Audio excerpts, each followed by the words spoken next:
ओमज्ञानतिमिरान्धस्य ज्ञानाञ्जनशलाकया चक्षुरुन्मिलितं येन तस्मै श्रीगुरवे नमः। नमो विष्णुपादाय कृष्णप्रेष्ठाय भूतले श्रीमते भक्तिवेदान्त स्वामिनिति नामिने। नमस्ते सारस्वते देवे गौरवाणी प्रचारिणे निर्विशेष शून्यवादी पाश्चात्य देश तारिणे। जय श्री कृष्ण चैतन्य प्रभु नित्यानंद श्री अद्वैत गदाधर श्रीवासदि गौर भक्त वृंद। हरे कृष्णा कृष्णा कृष्णा हरे हरे, हरे राम राम राम हरे हरे।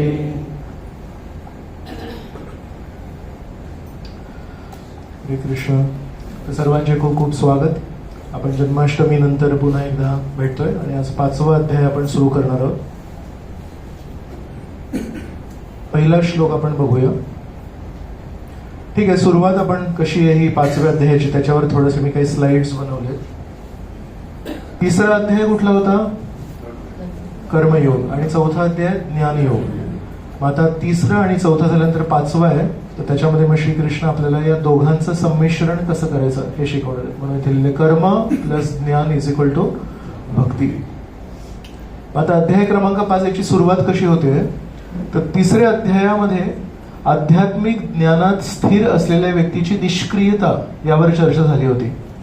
आणि 20व्या श्लोकामध्ये जनक महाराजांचं उदाहरण मग श्रीकृष्णाने दिलं होतं की कशा प्रकारे जनक महाराज आहेत हे आध्यात्मिक दृष्टीने खूप उच्च स्तरावर होते। जरी एका आध्यात्मिक स्तरावर असलेल्या व्यक्तीची काही कर्तव्य उरत नाहीत, आपल्याला जी सामाजिक कर्तव्ये, परिवाराप्रती कर्तव्ये, ही जी सर्व कर्तव्य ते कशासाठी दिलेत आपल्याला? कर्तव्यांचा मूळ उद्देश काय आपल्या जीवनामध्ये? आपली जी आसक्ती आहे ती कमी करण्यासाठी।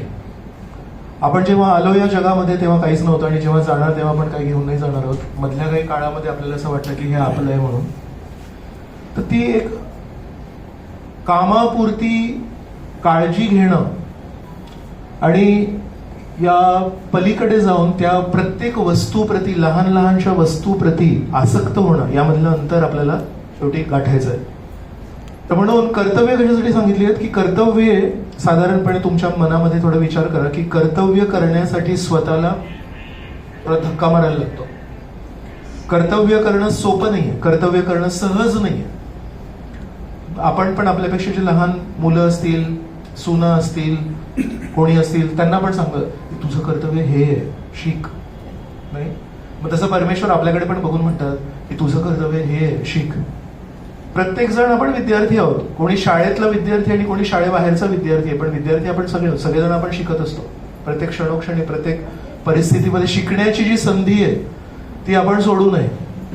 सो तुमच्यासाठी, गृहस्थांसाठी काही कर्तव्य आहेत, मंदिरात राहणाऱ्या ब्रह्मचार्यांसाठी काही कर्तव्य आहेत, संन्यासींसाठी काही कर्तव्य आहेत, ब्राह्मणांसाठी काही कर्तव्य आहेत, क्षत्रियांसाठी काही कर्तव्य आहेत। हे कर्तव्य कशासाठी आहेत?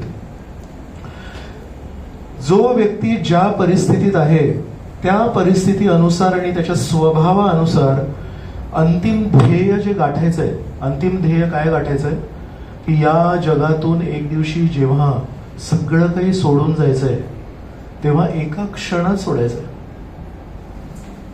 कधी कधी आपण भाड्याच्या घरात राहत असतो आणि दुर्दैवाने समजा आपण ते नीट भाडं भरलं नाही, किंवा सध्याच्या काळामध्ये हे उदाहरण कदाचित तुम्हाला जास्ती पटेल की लोनवर एक घर घेतलंय आणि ते लोन आपण परत फेड करू शकत नाही, तर मग एक दिवशी एक नोटीस येते बँकची की तुम्हाला आता 30 दिवसांची मुदत आहे आणि 30 दिवसांमध्ये तुमचं जे काही EMI आहे तो तुम्हाला भरायचा आहे, नाहीतर मग या फ्लॅटवर, या बंगल्यावर बँकेचा एक ताबा होईल, नाही?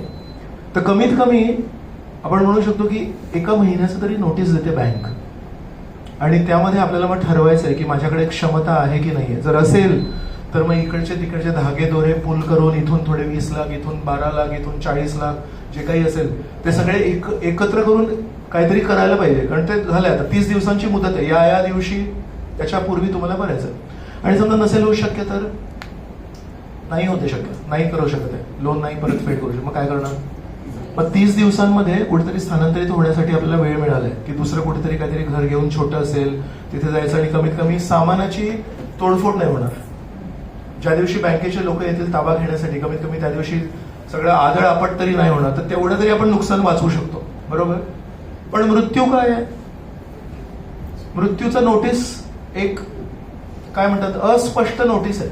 आपल्या सर्वांना एक नोटीस आहे, ॲज शुअर ॲज डेथ. एकच गोष्ट या जगामध्ये सुनिश्चित आहे, ती आहे डेथ म्हणून.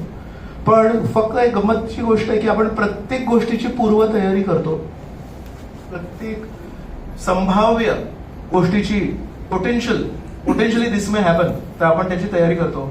पण एक जी गोष्ट सुनिश्चित आहे त्यासाठी आपण कधीच तयारी नाही करत. नाही, आपण असं रोज सकाळी 2 मिनिटं जरी म्हटलं की सगळं एक दिवशी हे सगळं सोडून जायचं आहे मला, हे सगळं काही सुटणार आहे, सगळं काही, हातातली अंगठी पण, हा जो खोटा दात बसवलाय सोन्याचा तो पण. सो एक ना वास्तविक म्हणतात 3 प्रकारचे वैराग्य आहेत. म्हणतात की एक असतं प्रसूती वैराग्य म्हणतात त्याला. प्रसूती वैराग्य म्हणजे जेव्हा आई बाळाला पोटात ठेवते 9 महिने, तिला भरपूर बलिदान द्यायला लागतं. हे खाऊ नका, ते खाऊ नका, धावू नका, हे नका, ते भरपूर नियम असतात. आणि त्याच्यानंतर बाळणपण जेव्हा होतं तेव्हा बाळाला जेव्हा जन्म देतात तेव्हा भरपूर वेदना होतात आईला. तर कधी कधी एखादी आई म्हणते की आता नाही, पुन्हा दिस वॉज टू मच, 9 months आणि भरपूर काय काय तुम्हाला जास्ती माहिती होते. तर त्याला प्रसूती वैराग्य म्हणतात. But that does not last long. काही दिवसांनी मग परत विसर पडतो. एक असतं त्याला म्हणतात स्मशान वैराग्य. स्मशान वैराग्य म्हणजे जेव्हा आपण कोणातरी अग्नी अंतिम संस्कार वगैरे देण्यासाठी जेव्हा स्मशानात जातो तेव्हा मग सगळं संपलं. कालपर्यंत हा माणूस खूप मोठ्या पोस्टवर होता, धाक होता, सगळेजण हाजी हाजी करायचे, आणि आज अग्नी नाही. तर असे किती लोक स्मशानभूमीत गेले, हात वर करू नका. महिला जात नाहीत, पुरुष जातात. तुमच्यातून नक्कीच सगळेजण कुठे ना कुठे कधी ना कधीतरी स्मशानात गेले असतील. पण ते जे वैराग्य आहे ते काही दिवस टिकतं, त्यानंतर मग आपण विसरतो ते. तर कर्तव्य बुद्धी ही आपल्यासाठी त्यासाठी दिली आहे. तर म्हणून ज्यांनी कर्तव्य बुद्धी कशासाठी आहे तर आपलं अनासक्ती वाढवण्यासाठी. हळूहळू आपली अनासक्ती वाढावी, आपण काळजी घ्यावी पण आसक्ती नाही व्हावी म्हणून. आणि अशा प्रकारे अनासक्ती होत होत प्रत्येक गोष्टीची काळजी घेत घेत आपले कर्तव्य पालन करत करत शेवटी आपल्याला काय करायचंय की जे मूळ आपलं कर्तव्य आहे की परमेश्वराला प्रसन्न करायचंय. परमेश्वराप्रती आपल्याला त्यांच्या प्रित्यर्थ काहीतरी सेवा करायची. ज्यांनी आपल्याला जन्म दिला, ज्यांनी आपल्याला आयुष्यभर खाऊ घातलं, ज्यांनी आपल्याला सगळं पालन पोषण केलं, त्यासाठी काहीतरी करायचंय. तर म्हणून जो आध्यात्मिक ज्ञानामध्ये स्थिर व्यक्ती आहे त्यासाठी कुठली कर्तव्य आहेत? सगळं कर्तव्यांचं जे परमोच्च स्तर होतं ते गाठलंय त्याने, आता त्याला कर्तव्य उरत नाहीत. पण तरी पण श्रीकृष्णाने 3ऱ्या अध्यायामध्ये सांगितलं, जनक महाराज असे खूप श्रेष्ठ व्यक्ती होते की ज्यांनी आध्यात्मिक स्तर गाठला होता तरी पण जनसामान्याला एक श्रेष्ठ योग्य उचित उदाहरण स्थापित करण्यासाठी जनक महाराजांनी पण त्यांची कर्तव्य केली. तर ते 3ऱ्या अध्यायामध्ये सांगितलं होतं. आणि मग 4थ्या अध्यायामध्ये ज्ञानावर भर होता. मग शेवटचे काही श्लोक जर तुम्हाला आठवत असतील त्याच्यामध्ये ज्ञान एका खूप मोठ्या जहाजाप्रमाणे आहे आणि तो जहाज आपल्याला भौतिक सागराच्या पलीकडे घेऊन जाऊ शकतो. ज्ञान एका अग्नीप्रमाणे, अग्नीमध्ये तुम्ही जे काही टाकाल ते सगळं भस्म होतं. तसं ज्ञानाच्या अग्नीमध्ये सर्व पाप आणि पुण्य नष्ट होतं. आणि निष्क्रियता 3ऱ्या अध्यायातली आणि 4थ्या अध्यायामध्ये ज्ञानाची स्तुती. आणि तो शेवटचा जो श्लोक होता 4थ्या अध्यायाचा त्याचं भाषांतर आपण वाचूया. त्याच्यामध्ये लिहिलंय, म्हणून अज्ञानामुळे तुझ्या हृदयात जे संशय उत्पन्न झाले आहेत ते ज्ञानरूपी शास्त्राने छाटून टाकले पाहिजेत. हे भारता, योगयुक्त होऊन उठ आणि युद्ध कर. तर मग आता अर्जुन थोडेसे कन्फ्यूज झाले परत एकदा की मी आता ज्ञानाच्या तलवारीने युद्ध करायचं संशयांवर. तर हे तर समजू शकतो, मी एका ठिकाणी बसतो कुठेतरी पुस्तकं वाचतो आणि माझ्या मनात जे संशय आहेत त्या संशयांना ज्ञानाच्या तलवारीने छाटून टाकतो. मग आता ह्याच्या समोर जे दुर्योधन दुःशासन त्यांना छाटायची गरज आहे का? संशयांना छाटतो मी. पण तिथे युद्धभूमीवर जे युद्ध करायचं आहे ते संशयांच्या पलीकडे जाऊन करायचं आहे ना.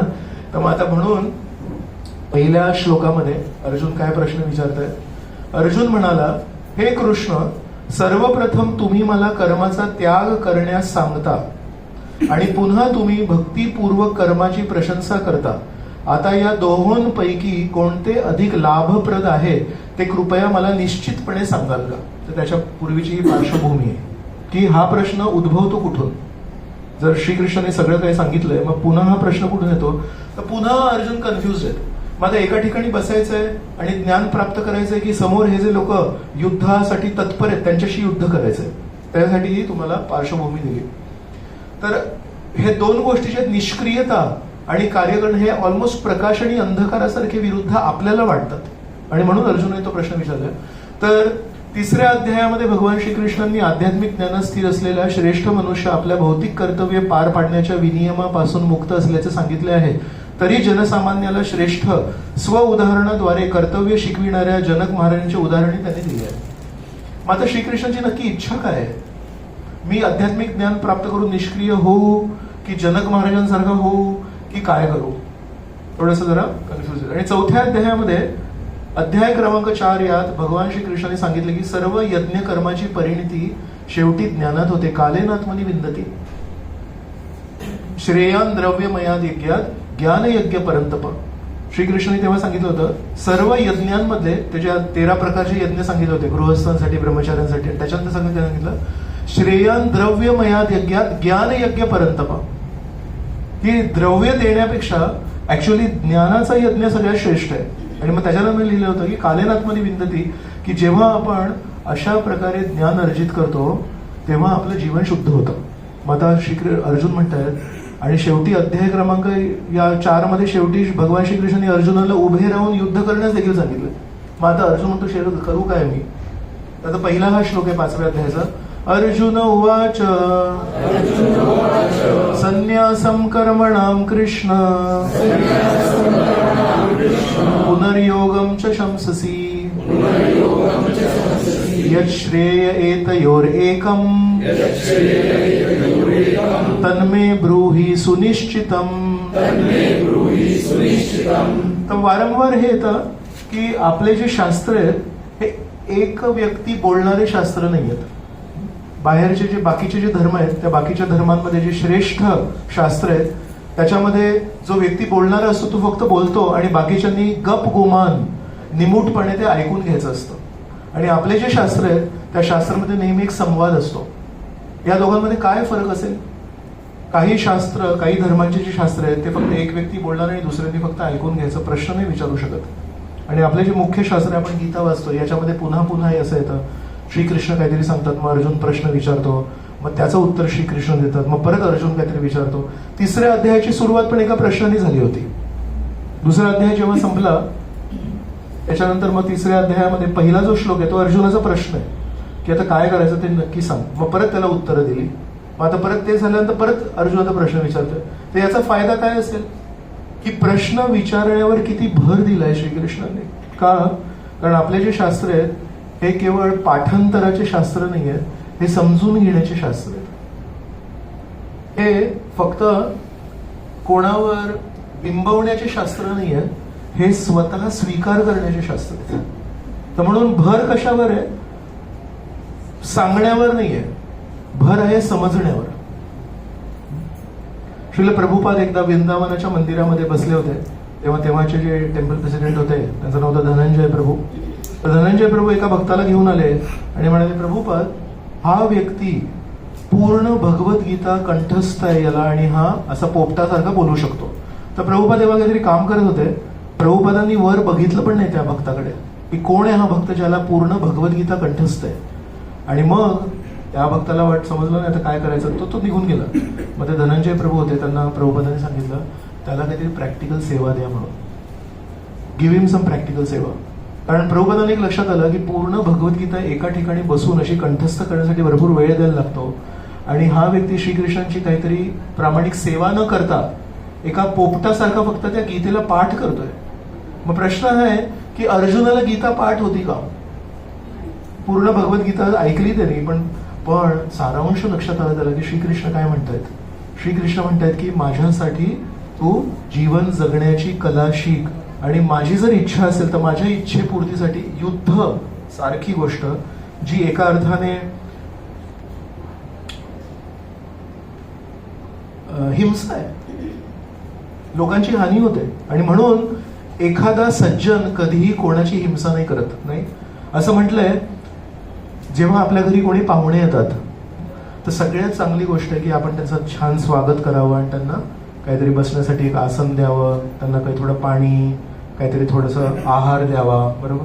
समजा आपण गरीब असू, समजा आपल्याकडे काही देण्यासाठी आहार पण नाहीये, सुदामा आहोत आपण, समजा आपल्या घरी काहीच नाहीये, भांडे रिकामे आहेत सगळे, कमीत कमी एक आसन तरी द्यायला पाहिजे. कोणी म्हणेल की आम्ही ऍक्च्युली खूप गरीब आहोत, आमच्याकडे बसायला सोफा नाही, आसन नाही, काही नाही, तर म्हणतात कमीत कमी चेहऱ्यावर एक हास्य असायला पाहिजे अतिथींचं स्वागत करताना, आणि 2 गोड शब्द तरी बोलायला पाहिजे, म्हणजे स्वागत आहे तुमचं. कमीत कमी ही तरी गरिबी नसायला पाहिजे. नाही तर एक सज्जन आहे, तर सज्जन व्यक्तीला सांगितलंय की अरे प्रत्येक गोष्टीमध्ये समोरच्या व्यक्तीला आपण सुखी कसं करू शकतो. हेच काय तर आपल्या संस्कृतीमध्ये सांगितलंय, अतिथी देवो भव, की अतिथी येतो तो न सांगून येणारा व्यक्ती आहे, पण त्या अशा व्यक्तीचं पण कमीत कमी गोड शब्दांनी आणि चेहऱ्यावर स्मित हास्याने आपण थोडं स्वागत तरी करायला पाहिजे. तर कुठे अर्जुनासारखा सज्जन आहे, तो म्हणतो की मी तर युद्ध नाही करणार आहे. पण श्रीकृष्ण म्हणतात जरी तुला ते पटत नसेल तरी माझ्यासाठी करण्यामध्ये श्रेयस्कर आहे. तर हे कसं काय करायचं हे अर्जुनाला कळत नाहीये. तर एकीकडे दुर्योधन आहे जो म्हणतोय या युद्धभूमीवर आलेले सगळे लोक हे माझ्यासाठी मरायला तयार आहेत, आणि एकीकडे अर्जुन आहे जो म्हणतो की नाही, मारणं योग्य नाही, जरी यांनी माझा छळ केला असेल. तर त्या अर्जुनाला काय सांगताय, तू सज्जन आहेस आणि तुला खरं सज्जन व्हायचंय का. तू तुझे म्हणतोयस ना की युद्ध केल्याने समस्या निर्माण होईल, तर मी तुला म्हणतोय की समस्या निर्माण होईल हा भविष्य काळातलं गोष्ट सांगतोय, आणि हे तर वर्तमान काळाची गोष्ट आहे की समस्या निर्माण झाली आहे. अर्जुन म्हणतोय युद्ध केल्याने भविष्यामध्ये समस्या निर्माण होतील, आणि श्रीकृष्ण त्याला पटवून सांगतात की समस्या निर्माण होणार नाहीयेत, समस्या आधीच निर्माण झालेल्या आहेत, आणि म्हणून तुझी ही परिस्थिती झाली आहे. तर भविष्यात काय होईल याच्यावर मनन करण्यापेक्षा आज अस्तित्वामध्ये काय आहे त्याच्याकडे लक्ष दे, आणि मी जसं म्हणतोय तसं युद्ध कर. तर बेसिकली इथे श्रीकृष्ण त्याला सांगतायत, अर्जुनाला ते वारंवार तो प्रश्न पडतोय की काय नक्की करायचं, काय नक्की करायचं, आणि त्याला प्रश्न विचारायसाठी पूर्ण सवलत, पूर्ण मुभा श्रीकृष्णाने दिली आहे. म्हणून आपल्या शास्त्रामध्ये प्रश्न विचारण्याला खूप भर आहे. भागवतामध्ये, रामायणामध्ये, महाभारतामध्ये आणि गीतेमध्ये याला वारंवार आपण बघू शकतो. तर हे आपल्यासाठी महत्वाचं आहे. तर याचं उत्तर देतात आता श्रीकृष्ण. श्री भगवान उवाच संन्यासः कर्मयोगश्च निःश्रेयसकरा उभौ तयोस्तु कर्म संन्यासात् कर्मयोगो विशिष्यते.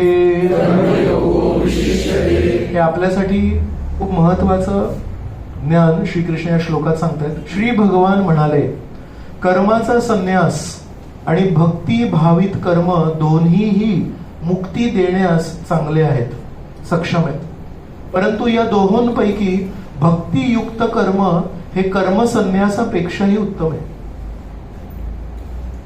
खूप हे क्रांतिकारी वाक्य आहे श्रीकृष्णाचं. आपण काय म्हणतो कधी कधी आपल्या जीवनामध्ये, आपण काय भक्तियोगी नाही किंवा आपण श्रीकृष्णाचे भक्त नाही, पण आपल्या जीवनात कधी कधी समस्या येतात, तेव्हा आपल्या मनात कधी कधी विचार येतो का हा असा की जेव्हा थोडं त्यामध्ये, त्या समस्येमध्ये आपला विजय होण्याची थोडी चान्सेस दिसत असतात, आशंका दिसत असते, आपली जरा स्ट्रॉंग बाजू असते, तेव्हा आपण म्हणतो मी काय सोडणार नाही. तो माणूस असू शकतो, ती परिस्थिती असू शकते, आणि आपण म्हणतो मी काय सोडणार नाही. बरोबर. आणि जर ते चिन्ह आपल्या विरुद्ध असतील, जर असं वाटत असेल की आपण याच्यात हरणार आहोत, आपण काय म्हणतो, ते सोडून दे, काय करून काय फायदा आहे. नाही, तर एक सहजपणे आपल्या मनामध्ये तो विचार येतो. पण प्रश्न हा नाहीये की मी तेच युद्ध लढीन जे जिंकीन, आणि मी ते सर्व युद्ध सोडून देईन जे मी हरेन. प्रश्न हा आहे की ते युद्ध करणं माझ्याकडून अपेक्षित आहे का, ते माझं कर्तव्य आहे का. तर जीवनातले काही युद्ध, आपापल्या जीवनामध्ये छोटे छोटे युद्ध असतात, घरात असतात, ऑफिसमध्ये असतात, स्वतःच्या मनात पण असतात कधी कधी युद्ध. मी असं का केलं, मी असं का वागलो, आणि ते केल्यानंतर ते वागल्यानंतर मी सॉरी म्हणू का, पण आतमधला एक असतो कोणतरी, तो म्हणतो अजिबात सॉरी म्हणायचं नाही, तू कधी चुकलेलं नाहीयेस, आणि तू आता अजून त्याला पटवून दे की तू कसा बरोबर होतास म्हणून. नाही तर तो अहंकाराचा जो युद्ध आहे तो बऱ्याच वेळा चालू असतो आतमध्ये. तर नाही, असं नाहीये की आपण जे युद्ध जिंकणार असतो तेच युद्ध लढतो आपण, आणि कुठेही जर वाटलं की आपण हरणार आहोत तर ते आपण हातातलं गरम भांड कसं सोडून देतो, तसं जमिनीवर आपटतं आणि सगळं दूध सांडतं, तसं आपण आपल्या जीवनातल्या समस्या ज्या कधी कधी आपल्या पलीकडे जातात आणि लक्षात येतं की this is beyond me, I am going to lose this, असं एकदम पटकन सोडून देतो नाही आपण. पण श्रीकृष्ण आपल्याला या श्लोकात सांगतायत कर्मसन्यास खूप सोपा आहे. आपले कर्तव्य सोडून देणे, मला नाही जमणार आहे, मला नाही करायचंय, आणि त्यासाठी अजून एक काहीतरी चांगलं कारण द्यायचं की नाही, असं नाही की मला करायचं नाहीये, असं आहे की हे गरज नाहीये, काहीतरी आपण त्याला बुद्धीत त्याच्यासाठीच तर वापरतो आपण. श्रीकृष्ण म्हणतात तयोस्तु कर्मसन्यासात कर्मयोगो विशिष्यते. कर्मयोगो विशिष्यते म्हणजे माझे जे कर्तव्य आहेत, माझे ते कर्म आहेत, ते आयुष्यभर जर ते गरजेचं आहे तर करत राहणं, त्याच्यामध्ये विजय होऊ दे, त्याच्यामध्ये पराजय होऊ दे, पण ते करणं गरजेचं आहे, ते मी करत राहायला पाहिजे. याला जास्ती श्रेयस्कर श्रीकृष्णांनी म्हटलं. विचार करा, प्रत्येक व्यक्तीने आपापल्या जीवनामध्ये आपापली जी छोटी छोटी कुरुक्षेत्राची युद्ध आहेत त्याला जर आपण असं त्यागलं, हे समाज चालेल का, ही सृष्टी चालेल का? आणि असे तुम्ही स्वतःच्या जीवनामध्ये बघा, तुमच्या जीवनामध्ये कोणी जर प्रेरणा देणारे व्यक्ती असतील, कधी आई असू शकते, कधी वडील असू शकतात, कोणी शिक्षक असू शकतात किंवा कोणी असू शकतात, त्यांच्या जीवनामध्ये जेव्हा जेव्हा तुम्ही बघितलं की समस्या आल्या, त्यांनी त्या समस्या त्यागल्या की त्या समस्येला धीटपणे समोर जाऊन त्याला स्वीकार केलं, आणि कदाचित हरलेही, पण हरताना एक आनंद होता, हे समाधान होतं की माझ्या जीवनातल्या युद्धांना पळवाट नाही काढली, मी पळून नाही गेलो तिथून. अशा लोकांकडून आपल्याला प्रेरणा मिळते की जे लोक बघतात की ही समस्या माझ्याकडून काही सुलभ नाही निघणार आहे, निराकरण काही माझ्याकडून होणार नाही, आणि ती समस्या सोडून आपल्याला जर प्रेरणा घ्यायची असेल तर आपण कोणाकडून प्रेरणा घेतो?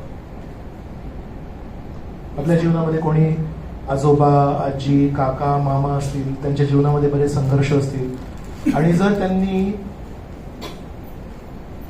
त्या समस्यांना थकून समजा त्याच्यातून काहीतरी एक पळवाट काढली असेल, आणि नंतर जेव्हा लक्षात येतं की त्या एका व्यक्तीने तशी पळवाट काढल्यामुळे त्याच्यानंतर किती लोकांना समस्या निर्माण झाल्या, तर जे व्यक्ती पळवाट काढतात ते तर निघून गेले त्या समस्येतून, पण जे मागे उरले ते चिरडले जातात. पण जर आपण धीटपणे उभे राहिलो आणि आपले जे काही समस्या आहेत त्यांना सामोरे जात राहिलो, परमेश्वराला प्रार्थना करत करत की नाही मला हे समस्या करायची आहेत, तर अशा लोकांकडून प्रेरणा मिळते की कोणाकडून प्रेरणा मिळते? तर आपण ज्यांच्याकडून प्रेरणा घेतो ते नेहमी समस्येला तोंड देतात, ते समस्येला जातात, पण आपण आपल्या जीवनामध्ये तसं करतो का? हे सगळे इंट्रोस्पेक्टिव्ह प्रश्न आहेत, याचं उत्तर नाही आहे काही. चूक आणि बरोबर प्रश्न नाही आहेत, हे प्रश्न आहेत मनन करण्यासाठी प्रश्न आहेत की नेहमी आपण ज्यांचे आत्मचरित्र वाचले, ज्यांची आत्मचरित्र खूप फेमस झालेत, त्यातले किती आत्मचरित्र अशा लोकांचे फेमस झालेत ज्यांनी कधी समस्यांना तोंड नाही दिलं, कधी नेहमी पळून गेले. जितके आत्मचरित्र फेमस होतात ते कसे होतात? याच्या जीवनामध्ये एक समस्या आली आणि ती समस्या इतर सगळ्या लोकांच्या जीवनातल्या समस्येपेक्षा वेगळी होती, स्पेसिफिक होती, विशिष्ट होती. आपल्या सगळ्यांच्या जीवनामध्ये ज्या समस्या आहेत त्या आपल्या शेजाऱ्याच्या जीवनातल्या समस्येपेक्षा वेगळ्या आहेत. म्हणून आपल्या समस्या आपल्यालाच भोगायला लागतात. त्या आपल्या जुळा भाऊ असतो, त्या जुळ्या भावाच्या जीवनामध्ये पण वेगळ्या समस्या येतात, तो पण आपल्याला मदत नाही करू शकत. गुगल आहे ना, गुगल माहिती आहे? गुगल माहिती आहे? Google company is the most preferred recruiter. म्हणजे IT कंपनीमधून कोणी पासआउट होतात, अर्जुन आहे आपला, त्याला जर विचारलं की तुला कुठल्या कंपनीमध्ये सगळ्यात पहिले, तो म्हणजे गुगलमध्ये. कारण व्हेरी नाईस वर्क कल्चर, तिथे कंपनीमधून आराम करू शकतो, सगळं तिथे सगळ्या फायदे असतात. सो त्याचे एक ज्युनियर लेवलला जे रिक्रुटमेंट होते, इंटरव्ह्यूज होतात, they happen for technical skills. पण if you want to join Google as a project manager, as a at a higher level, management level, what happens? तुम्ही त्या इंटरव्ह्यू रूम मध्ये येता तुम्हाला बसवतात आणि तुमचा इंटरव्ह्यू घ्यायला एक माणूस असतो. So you come with a resume की मला या परीक्षेमध्ये इतके मिळाले वगैरे. तू म्हणाल thank you so much. He goes through all your resume, सगळ्या परीक्षेमध्ये किती मिळाले वगैरे. Okay, now you have 20 minutes. 20 मिनिटामध्ये now you have to tell me what was the biggest challenging situation in your life. तुझ्या जीवनामध्ये अशी अनअपेक्षित संघर्ष करणारी कुठली परिस्थिती आली आणि त्या परिस्थितीला अनअपेक्षित असल्या कारणाने तू कसं सामोरे गेलास. I am not asking you whether you won, I am not asking you whether you lost. तू हरलास, तू जिंकलास, तू जेमतेम पास झालास, ते नाही प्रश्न विचारते. मला तुझी स्टोरी ऐकायची. ओके, मी आता ऐकतो. सो नाव 5 मिनिटं तुम्ही विचार करता की मी ते माझ्या घरी जो प्रॉब्लेम होता तो सांगू, की माझ्या गर्लफ्रेंडसोबत जो प्रॉब्लेम झाला तो सांगू, की माझ्या घरी पैसे दिवशी नव्हते फीस भरायला तो. So you have to choose. आणि द हायएस्ट इंटेन्सिटी जो प्रॉब्लेम असेल तो चूज करा आणि you have to tell your story. तुम्हाला तुमची स्टोरी सांगायची की त्या संघर्षाला मी कसं फेस केलं. आणि ती स्टोरी 20 मिनिटं तो ऐकायला तयार आहे माणूस. आणि ती 20 मिनिटाची स्टोरी ऐकून तो ठरवेल की तुम्हाला घ्यायचं की नाही. So now I am asking you की गुगल सारखी कंपनीची मोस्ट प्रिफर्ड रिक्रुटर आणि payment is fabulous. Why are they not interested so much in your marks. तुमच्या मार्क्समध्ये तुमच्या कॉलेजमध्ये आहे, obviously they won't take from ordinary college. पण फायनली 20 मिनिटं तुम्हाला ही स्टोरी सांगायसाठी they are not writing a film. Film producing company Rajshri production नाही आहे. सो वाय गुगल तुमच्या जीवनातल्या तुमच्या अडचणींना तुम्ही कसं सामोरे गेले हे 20 मिनिटं तुम्हाला बोलायला का देते संधी. Any thoughts.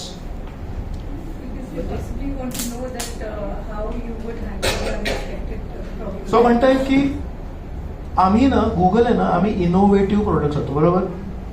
विजय आहे तिथे, विजयला गुगल मॅप्स खूप आवडतं. विजय म्हणतात नो बडी थॉट अबाउट दिस, की लोकांचाच डेटा घ्यायचा आणि तो लोकांनाच द्यायचा. कुठल्या रोडवर रेड दिसतं ते कोण ठरवतं. त्या रोडवरचे जे लोक जे गुगल मॅप्स वापरतात तेच गुगलला सांगतात. गुगल काहीच नाही करत आहे, गुगल बसलेलं आहे. लोक सांगतात ती गाडी हलतच नाहीये, तर त्याच्यावरून कळतं की ते ट्रॅफिक जॅम आहे आणि ते डेटा दुसऱ्याला सांगतात. तो विजय मला सांगतात दिस इज कॉल्ड इंटेलिजन्स. लोकांचा डेटा घ्यायचा आणि लोकांना द्यायचा.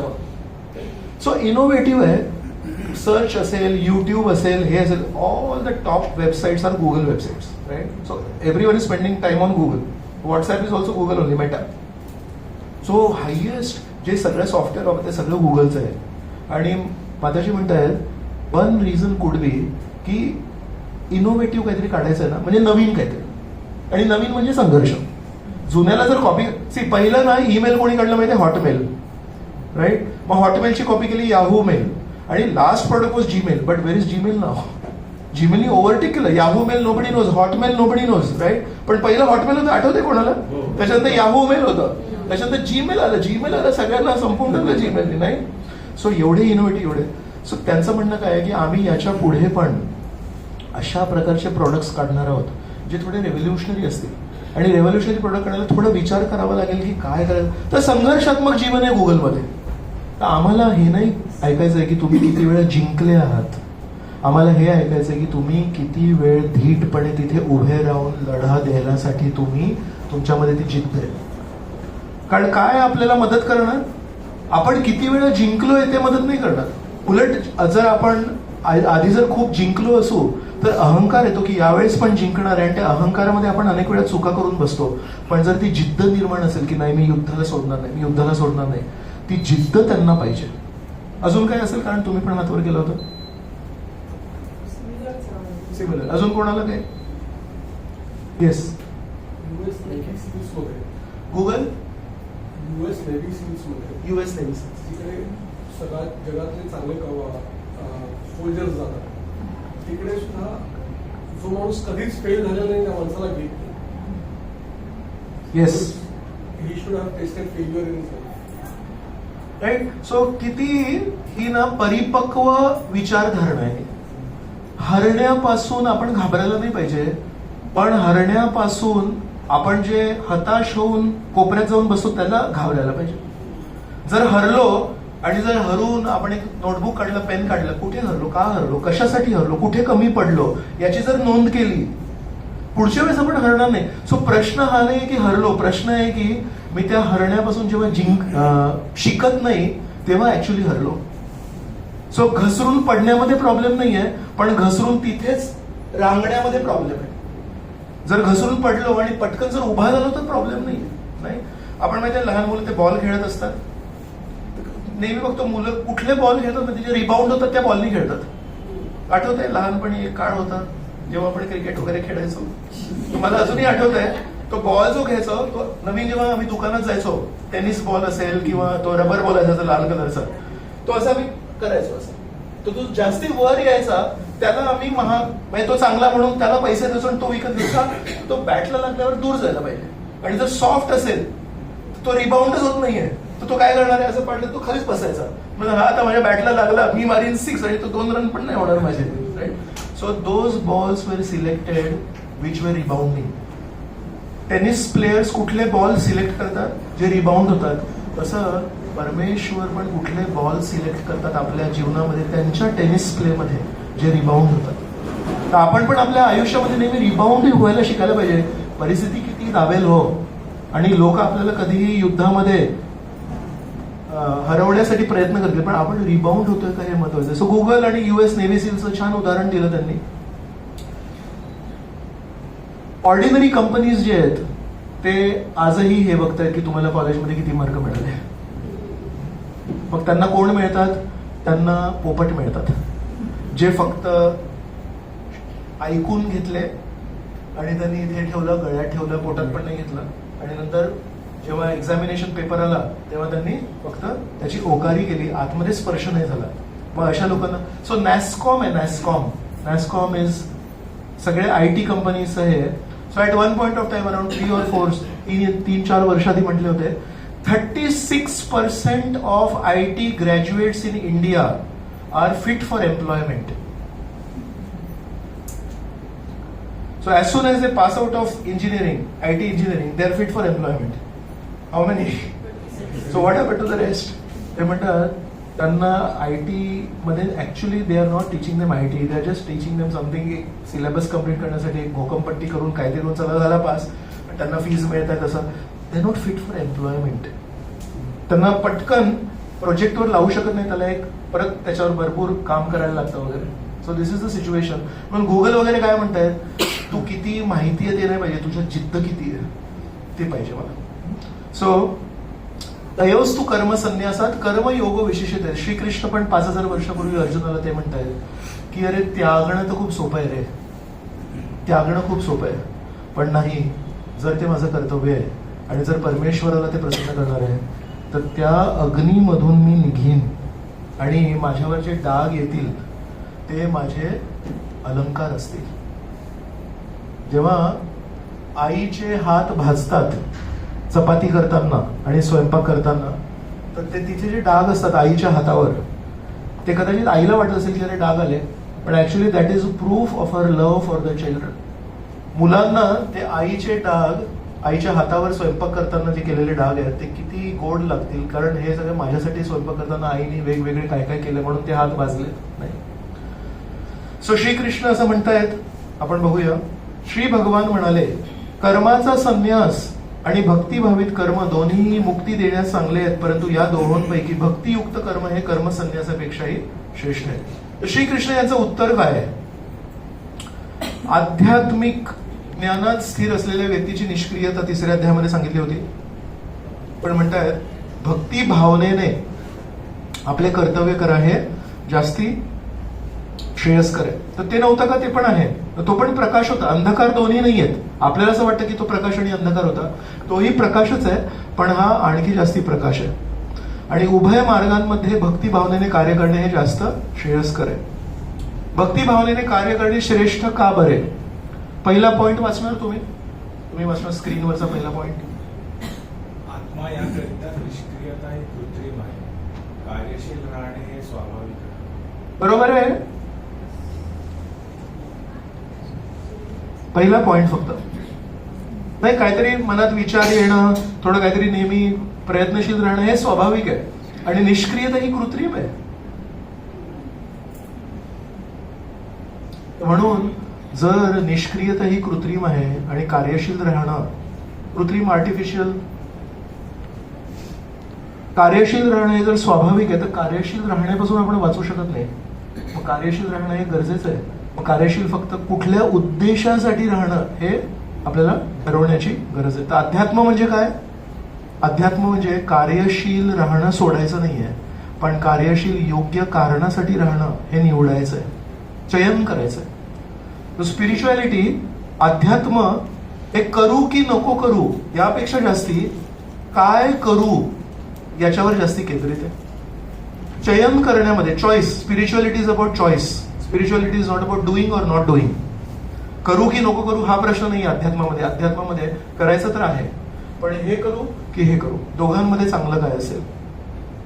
दुसरं, मी केंद्रित जीवन जगण्यापासून केवळ श्रीकृष्ण केंद्रित जीवन जगण्यात बदल करण्याची गरज आहे. मी केंद्रित जीवन म्हणजे प्रत्येक निर्णय, प्रत्येक परिस्थितीमध्ये काय व्हायला पाहिजे? माझा आनंद व्हायला पाहिजे, माझं सुख व्हायला पाहिजे, माझ्या मनासारखं व्हायला पाहिजे. आणि त्या मी केंद्रित जीवन जगण्यापासून केवळ काय करायचंय माहितीये? श्रीकृष्ण केंद्रित जीवन जगायचंय. माझ्या जीवनामध्ये ही जी परिस्थिती आली आहे, या परिस्थितीवर श्रीकृष्णांनी कधी काय म्हटलंय का? माझ्या जीवनात जो लढा आलाय, श्रीकृष्णांच्या भक्तांच्या जीवनामध्ये अशा प्रकारचा लढा कधी आला होता का? आणि त्यावेळेस श्रीकृष्णांच्या भक्तांनी त्याला काय उत्तर दिलं? हे जाणून घेऊन आपण पण त्या परिस्थितीमध्ये श्रीकृष्णांनी काय मार्गदर्शन केलं होतं. मग कदाचित मला पण, मी पण जर श्रीकृष्ण समोर गेलो आणि श्रीकृष्णाने जर प्रश्न विचारला तर कदाचित मला पण ते मार्गदर्शन मिळेल. तर अशा प्रकारे श्रीकृष्ण केंद्रित जीवन जगणं याला म्हणतात अध्यात्म. तिसरं तुम्ही वाचणार. मी आत्मा आहे हे केवळ ज्ञान असणे पूर्णत्व नव्हे, तर त्या तत्वानुसार जगणे गरजेचे आहे. तर केवळ ज्ञान आहे की मी आत्मा आहे? ज्ञान पण चांगलं आहे, पण फक्त ज्ञान असणं गरजेचं नाहीये, त्या तत्वानुसार जगणं गरजेचं आहे. श्रील प्रभुपाद एकदा अमेरिकेमध्ये एका मंदिरामध्ये प्रवचन करत होते, तेव्हा इंग्लिशमध्ये म्हणाले, पण मी मराठीत म्हणतोय, तुम्ही तुमचं शरीर नाही आहात, you are not your body. तर तिथे एक अमेरिकन माणूस होता, त्यांनी हात वर केला. मला प्रश्न मिळाला. तो इंग्लिशमध्ये म्हणाला, if I am not my body, whose body am I? जर मी माझं शरीर नाहीये तर मी कोणाचं शरीर आहे? प्रभुपाद म्हणाले, यू अंडरस्टँड द पॉइंट? तू तुझं शरीर नाहीयेस. तर प्रभुपाद सांगितलं, तुझं शरीर नाहीयेस, तू आत्मा आहेस. ठीक आहे, मी माझं शरीर नाही, मग मी कोणाचं शरीर आहे? तर ते एवढं लहानपणापासून एवढं ते बिंबवलं गेलंय, तू ते शरीर आहे, असं त्याला ते कळालंच नाही. ठीक आहे, तुम्ही सांगता तर मी माझं शरीर नाही, मग कोणाचं शरीर आहे? तर एवढं तो स्ट्रॉंग आपल्यावर सांगितलंय, त्याच्यातून बाहेर पडता पडता अनेक अनेक वर्ष लागतात. एक असतो वैचारिक भक्त. वैचारिक भक्त म्हणजे तो फक्त विचारांसाठी भक्त असतो. म्हणजे तो बोलतो ना जेव्हा, तेव्हा त्याला फोन केला तो म्हणतो हरी बोल प्रभूजी. बाकीचे लोक जेव्हा आपल्याला फोन करतात तेव्हा म्हणतात हॅलो, नाही? तर जेव्हा कोणीतरी आपल्याला फोनवर हरी बोल, हरे कृष्ण असं म्हणतात, लगेच अरे डिवोटी आहे, नाही? पण त्याचा फक्त वैचारिक वैष्णवता आहे त्याची. म्हणजे विचारांमध्ये फक्त वैष्णवता आहे, त्याच्या आचरणामध्ये त्याच्यामध्ये दिसत नाही ती वैष्णवता. सो तो वैचारिक भक्त आहे. त्यांनी किती स्पेस दिली आहे आपल्या जीवनामध्ये, त्यांनी श्रीकृष्णांना किती जागा दिली आहे विचारांबद्दल, पण आचरणामध्ये नाही, बाकीच्या ठिकाणी नाही. काही असं ते तात्विक भक्त आहेत. तात्विक भक्त म्हणजे त्यांना भगवद्गीतेतले श्लोक माहिती आहेत, पण गरजेचं नाही की ते श्लोक जगण्यासाठी, ते श्लोक फक्त सांगण्यासाठी पण असतात. तसे मोठे मोठे कधी कधी PhD स्कॉलर असतात, ज्यांनी गीता वाचन केली आहे, गीतेवर त्यांनी छान छान पुस्तकं लिहिली आहेत, पण श्रीकृष्ण कोण आहे, श्रीकृष्णांचं मूळ तत्वज्ञान काय हे त्यांना माहिती नाही. त्यांनी एखादा काहीतरी मुद्दा उचलला, त्याचं एक विश्लेषण करून त्याच्यावर प्रवचन शृंखला असते गीतेवर. आमच्या ते मंदिरासमोर भारतीय विद्याभवन आहे, आणि त्या भारतीय विद्याभवनमध्ये ऑडिटोरियम, त्या ऑडिटोरियममध्ये अनेक वेळा एक प्रवचनकार आहेत, त्यांचे भगवद्गीतेवर प्रवचन शृंखला असते नेहमी. तर त्या पोस्टरमध्ये श्रीकृष्णाचा फोटोच नसतो कुठे, पण ते जे प्रवचनकार आहेत त्यांचं सगळं म्हणजे 100% जर पोस्टर असेल, 90% त्या जो प्रवचनकार आहे त्याचा एवढा मोठा चेहरा असतो, आणि खाली लिहिलं असं भगवद्गीता अध्याय 5 प्रवचन शृंखला म्हणून. सो त्यांनी काय ठरवलंय, मी श्रीकृष्णाचं तत्व घेईन.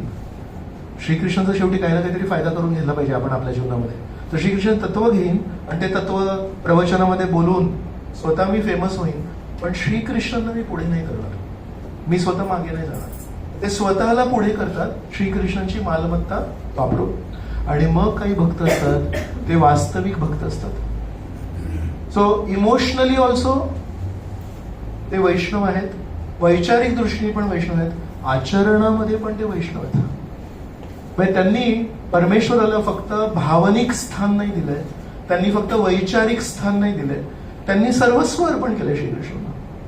आणि त्याच्या पुढे भक्त आहेत. त्याला मी आता कसं आहे, मी माझ्या भाषेमध्ये हे मराठी भाषांतर केलं.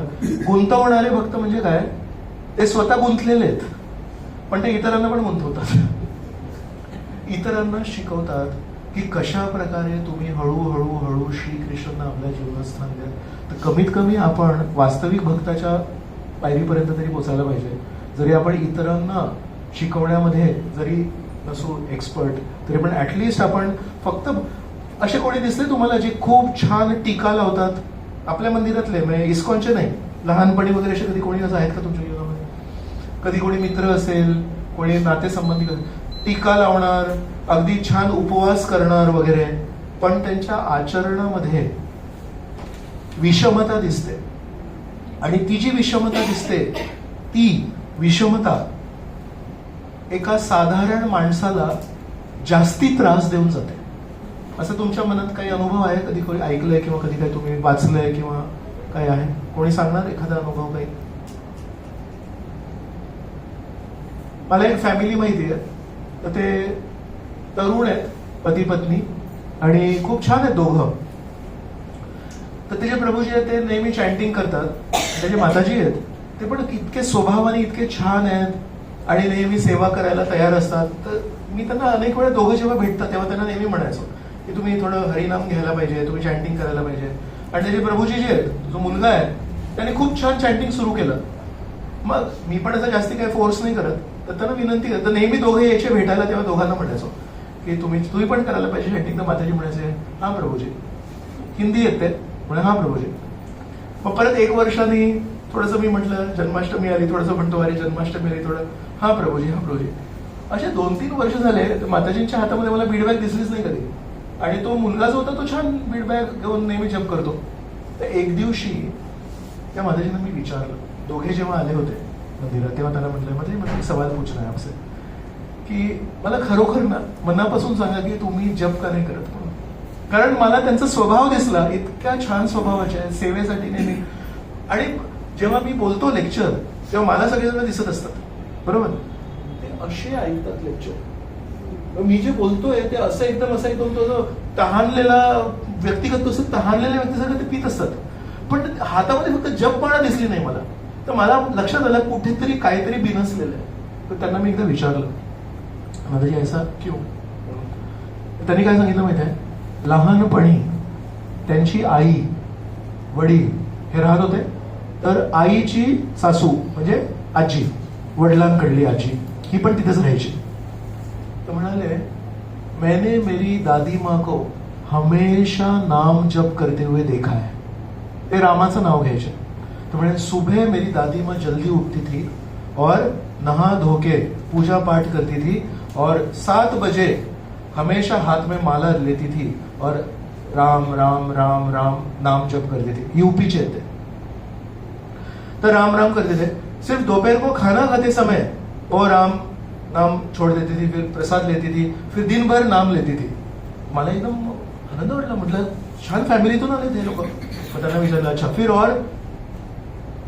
और मेरी माँ थी ना, ये बहुत ही भोली माँ थी मेरी, एकदम भोली बाबड़ी माझी आई होती. और मैंने देखा कैसे मेरी दादी जी ने मेरी माँ को कितना उनको तंग किया. सो मग मी विचारलं की सांगणार का मला? ते मग तिच्या डोळ्यात अश्रूच आले असे. मग ती म्हणाली लहानपणापासून माझं लग्न होईपर्यंत जेवढे 20-25 वर्ष मी घरी होते, मी बघितलं माझी आई बिचारी होती. आणि माझ्या आईने नेहमी ठरवलं होतं की सासूबद्दल कधी काही उलट उत्तर वगैरे नाही द्यायचं. तर म्हणाली माझ्या आईचं शोषण होताना मी बघितलंय. काही झालं तर सगळा आरोप माझ्या आईवर यायचा, कारण आई गप्प असायची, आई बोलायची नाही. स्वभाव असतो कोणाकोणाचा. आणि माझ्या आजीने घरामध्ये कधीही काही झालं तर दुसऱ्या ज्या सुना होत्या त्या नेहमी उलट उत्तर द्यायच्या. मग त्यांनी एक शोधून काढलं होतं की ही जी सून आहे ही काही उलट उत्तर देत नाही. मग एवढं दाबलं ती कसं पूर्ण दाबून ठेवलं होतं. तर म्हणून तुम्ही जेव्हा मला म्हणता हरिनाम घ्यायला, मला सगळं पटतं. मला खरोखर तो प्रसंग अजूनही आठवतो. त्यामुळे तुम्ही जेव्हा जेव्हा मला सांगितलं हरिनाम घ्यायला, मला नेहमी पटतं.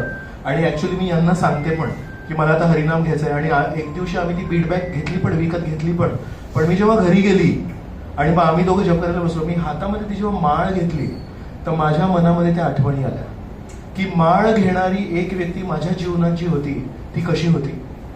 सो एक होती माळ घेणारी, हरिनाम घेणारी माझी आजी, आणि एक होती नाव न घेणारी माझी आई.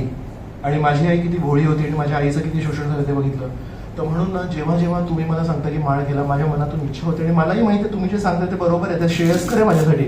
पण म्हणतात जेव्हा हातामध्ये ती माळ घेते मी, तर ती माळ बघून लहानपणापासून माझ्या मनावर जे संस्कार आहेत ते उत्तेजित होतात. आणि म्हणून मी चॅन्टिंग नाही करू शकत. तर तुम्ही जे म्हणताय ते बरोबर आहे. तर मी कधी कधी काय करते, मग माळ न घेता मी हरे कृष्ण म्हणते, पण मी माळ नाही घेऊ शकत. आय एम रिअली सॉरी म्हणून. त्या दिवशी मला लक्षात आलं की जगामध्ये काय काय चाललंय. तर जेवढं आपण बोलतो तेवढं आपल्याला लक्षात येतं की काय चाललंय. आपण आपल्या परिवारामध्ये असतो तर आपल्या परिवाराच्या काही गोष्टी असतात ते आपल्याला माहिती, आपल्याला माहिती नाही जगात काय चाललंय. तर एक तुम्हाला मी प्रश्न विचारतोय की हे जे माताजी आहे, ही जी मुलगी आहे जी जप करायसाठी तयार आहे, लेक्चर ती अशी ऐकते, तिच्या डोळ्यातून ती आठवण करून अश्रू व्हायला लागले, ती आयुष्यभरात जप करणार आहे का? हरिनाम घेणार आहे पण ती माळावर जप नाही करू शकत आहे. आणि त्याचं कारण काय?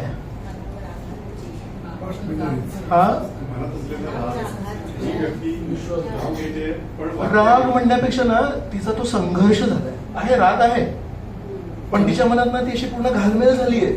एकीकडे प्रभूजी जे सांगतात गीतेमध्ये, ते सांगतात की लोक ते समर्पित असतात, भगवंतांचे भक्त असतात. आणि एकीकडे मी बघितलंय की कसे असतात, आणि एकीकडे मी बघितलंय की माळ कधीही न करणारी माझी आई कशी होती. आणि सज्जनता ही माझ्या आईच्या वागणुकीमध्ये मी बघितली. त्या माताजींच्या मनामध्ये काय चालू असेल विचार करा. मग त्या दिवशीपासून मी सॉरी म्हटलं त्या माताजी. म्हणजे मला ही स्टोरी माहिती नव्हती म्हणून मी तुम्हाला नेहमी म्हणायचो. पण तुमचा संघर्ष मी समजू शकतो. आणि तुम्हाला जेव्हा केव्हा शक्य होईल, जसं केव्हा शक्य होईल, तुम्ही परमेश्वराचं नामस्मरण करा. तेव्हा ते माताजी एक म्हणाले, एक बहुत अच्छी बात है प्रभु जी कि मेरी माँ राम का नाम लेती थी, अगर आप भी मुझे राम का नाम बोलते तो शायद मैं बिना माला कभी नहीं कर सकती थी. बिना माला, कारण ते नाव परत तेच आहे जी आजी करत होती. त्यामुळे कम से कम आप एक अच्छा है कि आप हरे कृष्ण बोलते हो. मेरी जो दादी थी वो हरे कृष्ण नहीं बोलती थी, वो राम का नाम लेती थी. तो कम से कम वो मेरा चॅलेंज नाही आहे. किती प्रामाणिक आहे माताजी. हे का सांगितलं की जेव्हा आपण उथळपणे अध्यात्म जगत असतो तर तो आपलं स्वतःचं नुकसान तर आहेच. आपण फक्त टिळक लावण्यामध्ये, टीका लावण्यामध्ये आणि बाह्य वेशभूषा बदलणं कसं सोपं आहे खूप, बरोबर. आणि लोकांना हे प्रभावित करणं की मी खूप मोठा भक्त आहे हे सांगणं पण सोपं आहे. त्याच्यामध्ये कोणाचं फसवणूक आहे? आपली स्वतःची पहिली. पण नकळतपणे त्या आजीने काय केलं विचार करा.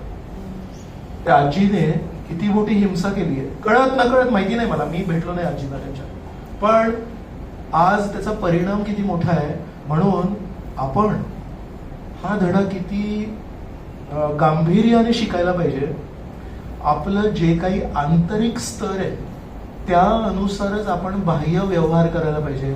आपली आंतरिक वैष्णवतेमध्ये जर वाढ इतकीशी असेल तर आपली बाह्य आपण असं ढोंग नाही करायला पाहिजे की आपण खूप मोठे भक्त आहोत. का? ती विषमता जी आहे दॅट डिस्टर्ब्स पीपल.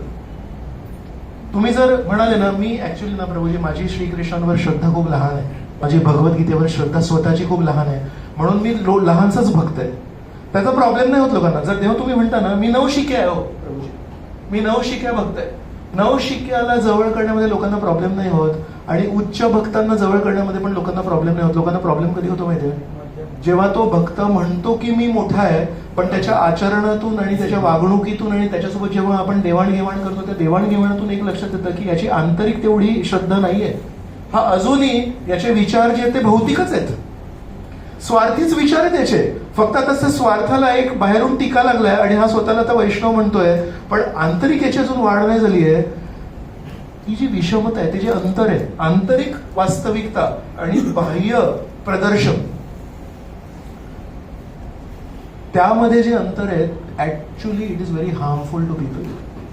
म्हणून लोक कधी कधी जे नास्तिक होतात, मी असं म्हणू शकतो की त्या नास्तिकतेचं कारण खूप कमी वेळा वैज्ञानिक दृष्टिकोन असतो. कधी कधी आपल्याला असं वाटतं ना, सायन्स सायन्स सायन्स स्पिरिच्युअलिटी. मला नाही वाटत की आध्यात्मिकतेला विज्ञानाचा विरोध आहे. कारण actually if you go in to deeper in to science then you understand there is a law maker. Law means law maker.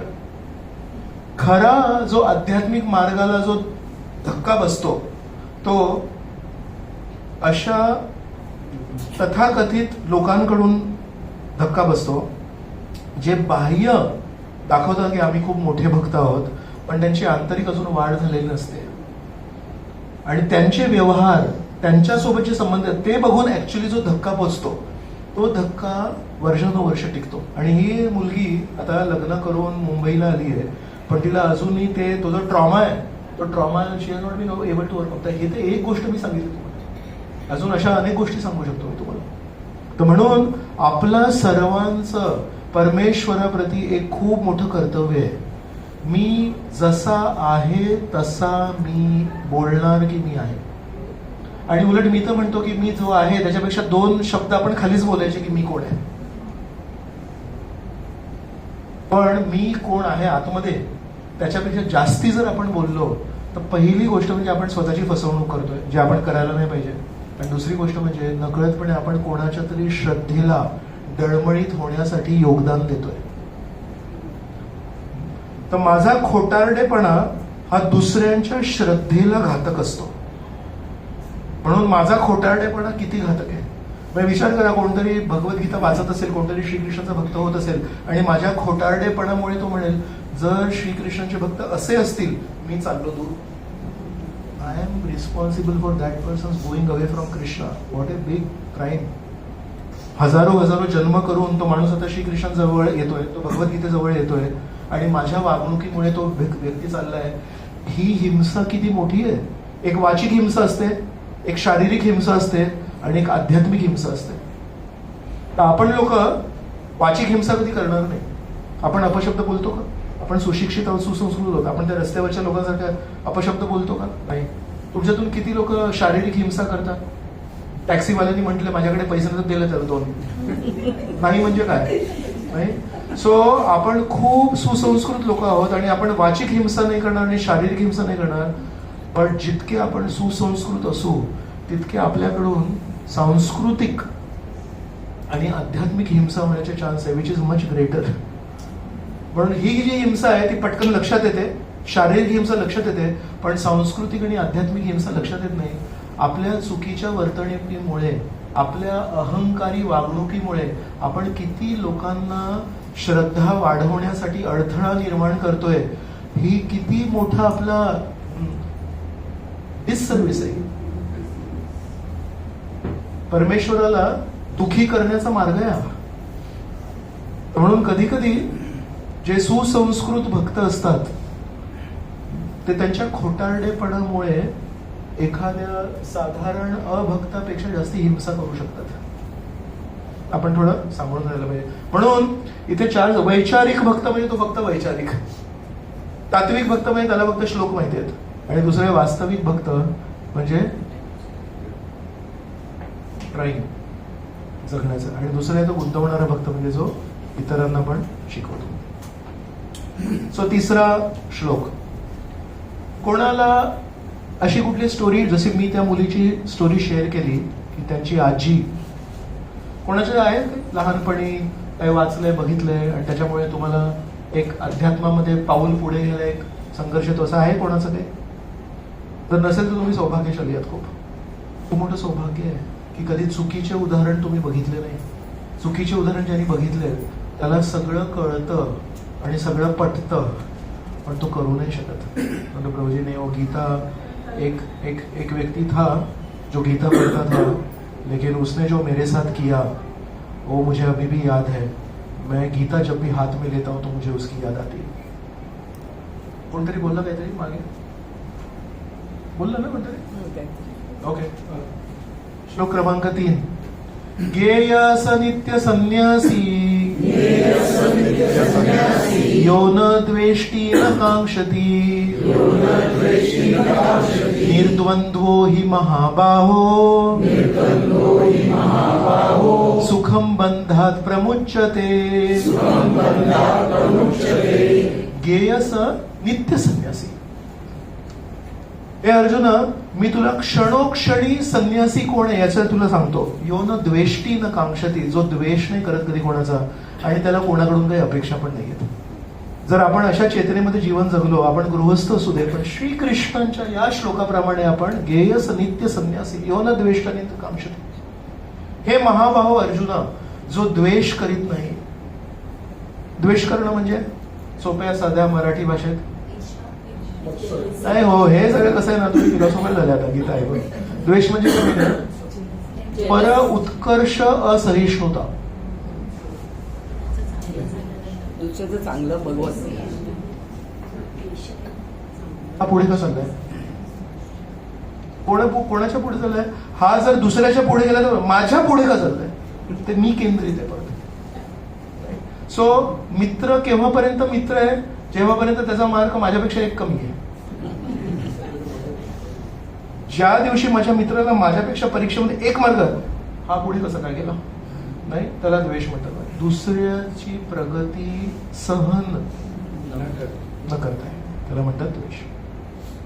जो द्वेष करीत नाही, तसेच आपल्या कर्मफलांची आकांक्षा करीत नाही, तो नेहमी संन्यासीच असल्याचे जाणावे. सर्व प्रकारच्या द्वंद्वातून मुक्त असणारा असा मनुष्य सहजपणे भौतिक बंधन पार करतो आणि पूर्णपणे मुक्त होतो. फक्त 2 गोष्टी करायच्या आहेत. कोणाचा जर उत्कर्ष होत असेल, कोणाची जर छान प्रगती होत असेल, तर द्वेष न करणे ही तर प्राथमिक पायरी झाली. ऍक्च्युली त्याच्यामध्ये आनंद घ्यायला पाहिजे. हे किती छान जप करतायत, हे किती छान प्रगती करतायत, हे किती छान श्लोक गातात, हे किती छान प्रश्न विचारतात, हे किती छान सेवा करतात. प्रत्येकामध्ये काही ना काहीतरी चांगला गुण आहे. तर त्याच्या चांगल्या गुणाला बघून आपल्यामध्ये त्रास न होणे हे तर खूप प्राथमिक झालं. दुसरं म्हणजे की कोणाची तरी प्रगती बघून आपल्याला आनंद व्हायला पाहिजे. जर आपण ही भावना विकसित करू शकलो, किंवा आज कमीत कमी आपण राधा गोविंदांना प्रार्थना करायला पाहिजे की परमेश्वरा ही मला भावना दे. आज दुसऱ्यांच्या प्रगतीमध्ये आनंद अनुभवणे आणि माझे जे काही कर्म आहेत, माझ्या जे काही कर्तव्य आहेत, ते मी कर्तव्य बुद्धीने करत राहणार. त्याच्यात माझा काय फायदा आहे, माझं काय नुकसान आहे, ही ना नेहमी बिझनेस, एक व्यापारी जी माझी मानसिकता ती सोडायची आहे मला.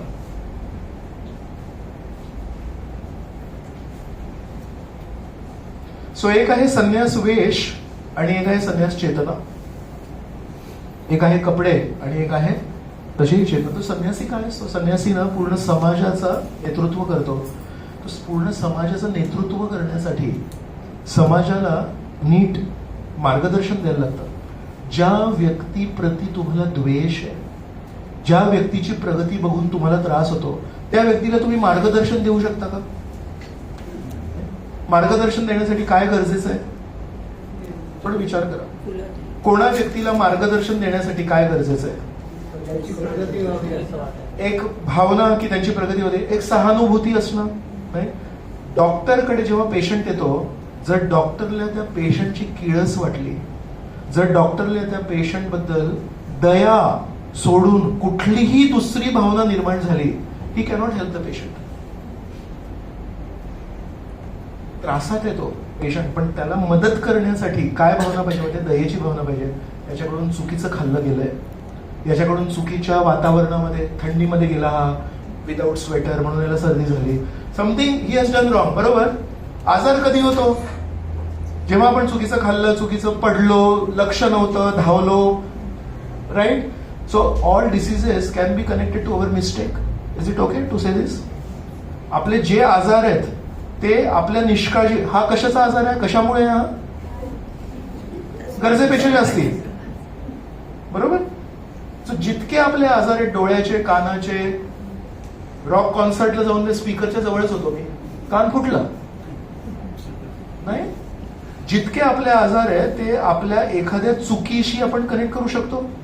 म्हणजे आपण जेव्हा डॉक्टरकडे जातो आणि म्हणतो की मला हा आजार आहे, औषध द्या, एका अर्थाने दुसऱ्या शब्दात आपण त्या डॉक्टर तर ज्ञानी आहे, डॉक्टरला तर माहिती आहे याचा खान असा झाला कशामुळे.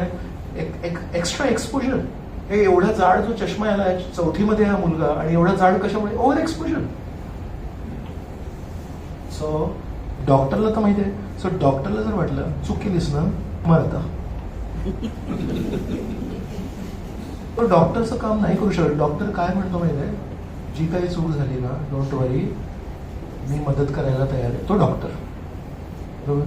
सो विचार करा, कुठल्याही व्यक्तीला मदत करण्यासाठी त्याच्या चुकांवर जर आपण लक्ष देत असू, आपण त्याला मदत नाही करू शकत. कुठल्याही व्यक्तीची मदत करण्यासाठी त्याच्या चुकांकडे दुर्लक्ष करून तो चांगलं काय करतोय हे बघितल्याशिवाय तुम्ही मदत नाही करू शकत. बरोबर. शिक्षक आपण जर मूर्ख विद्यार्थ्याकडे नाही, तुला काही अक्कल नाही, तुला, तो शिक्षक त्याला नाही देऊ शकतो शिक्षण. म्हणून संन्यासी आहे तो पूर्ण समाजासाठी डॉक्टर आहे, तो पूर्ण समाजासाठी शिक्षक आहे. तर संन्यासाची दृष्टी कशी असायला पाहिजे? नेहमी चुकांकडे दुर्लक्ष करून नेहमी प्रोत्साहन देणारी दृष्टी पाहिजे. म्हणून योन द्वेष्टीने कांक्षती. द्वेष करणं म्हणजे कोणामध्ये जे चांगले गुण आहेत त्याने मी इनसेक्युअर होतो, त्याने मी अस्थिर होतो. आणि न द्वेष नसणं म्हणजे काय? कोणामध्ये चांगले गुण आहेत त्यांनी आनंद होणार, अरे हा पण पुढे चाललाय, हा पण पुढे चाललाय, हा पण पुढे चाललाय. तर जितकी आपण ही भावना, हा दृष्टिकोन विकसित करू, जो ज्या ज्या क्षेत्रामध्ये पुढे चाललाय नेहमी त्याला प्रोत्साहन दिलं पाहिजे, त्याला नेहमी नीट मार्गदर्शन दिलं पाहिजे की स्पीड थोडं सांभाळून ठेव, डोंट ओव्हर स्पीड. एवढा आपण त्या संन्यासी चेतनेत आहोत. म्हणून दुसऱ्यांच्या उत्कर्षाला बघून जितका आपल्याला आनंद होत असेल तितका आपण समजायला पाहिजे आपण संन्यासी चेतनेत आहोत, आणि तितके आपण श्रीकृष्णांना प्रिय आहोत. आणि जितकं आपल्याला इतरांची प्रगती होऊन आपण त्रास होतो, आपल्याला पॅल्पिटेशन वाढतात आपले, एवढं आपण समजायला पाहिजे अंतर काठायचं आहे प्रभूजी, मी खूप दूर आहे, मला यांची प्रगती बघत नाही, मला यांची प्रगती बघवत नाही, एवढं आपण दूर आहोत. चौथा, सांख्ययोगौ पृथक् बाला प्रवदन्ति न पंडितः एकम् अप्यास्थितः सम्यक् उभयोर्विन्दते फलम्. केवळ अज्ञानी लोकच भक्तियोग हा भौतिक जगताच्या विश्लेषणात्मक अध्ययनापासून सांख्ययोग भिन्न आहे असं म्हणतात. दोन गोष्टी आहेत, एक आहे सांख्ययोग म्हणजे या भौतिक जगाचं विश्लेषण करायचं, संशोधन करायचं, आणि एक आहे भक्तियोग, ही भक्ती भावनेने कार्य करायचे. तर म्हणतात केवळ जे पंडित नाही आहेत ते या दोन रस्त्यांना वेगवेगळे आहेत असं म्हणतात. म्हणजे पंडित लोक काय म्हणतात? जो बुद्धीने या जगाचं विश्लेषण करतो आणि जो परमेश्वराची भक्ती भावनेने सेवा करतो, एक पंडित जो आहे, ज्ञानी व्यक्ती आहे, तो म्हणतो या दोन्ही गोष्टी एकच आहेत. जे लोक वस्तुतः ज्ञानी आहेत ते म्हणतात की या दोन्ही मार्गांपैकी कोणत्याही एका मार्गाचे चांगल्या रीतीने जो अनुसरण करतो त्याला दोन्ही मार्गांचे फळ प्राप्त होते, असं श्रीकृष्णांचं म्हणणं आहे.